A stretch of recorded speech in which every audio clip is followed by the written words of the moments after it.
Um, some of the reasons why we see that shorter attention span, poor concentration, is because um, they may be exhibiting symptoms of low blood glucose or low blood sugar.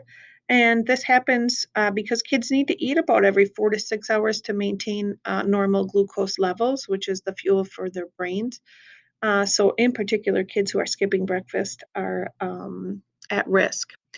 And I just want to pull your attention to one of the handouts that I included in this week's um, materials on Blackboard. It is a PDF and it's called Love is a Nutrient.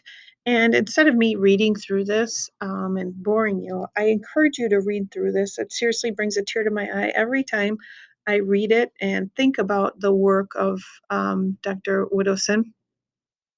Um, she um, researched a lot of nutrition patterns in younger children and noticed that those who were neglected or not given as much attention had lower growth rates and focus and other markers than children who were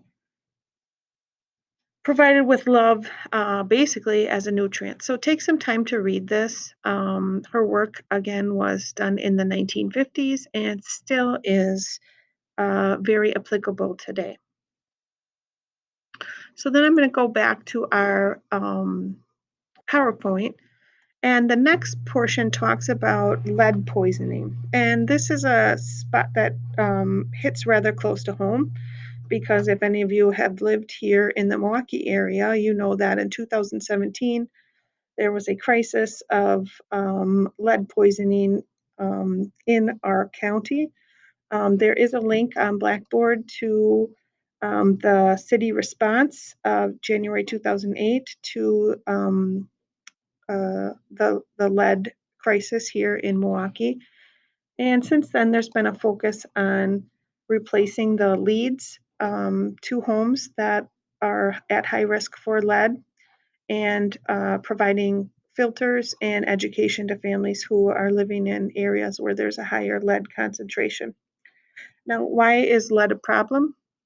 Lead binds with iron, making it difficult to absorb. So, oftentimes, children from underrepresented or impoverished families, they are coming into schools already undernourished, and then they are living in areas where there is a higher amount of lead poisoning. So already nutrient deficient, and then the lead poisoning on top of that. And we see that impairment of balance, motor development, and nerve message to and from the brain. So those neurotransmitters that we talked about.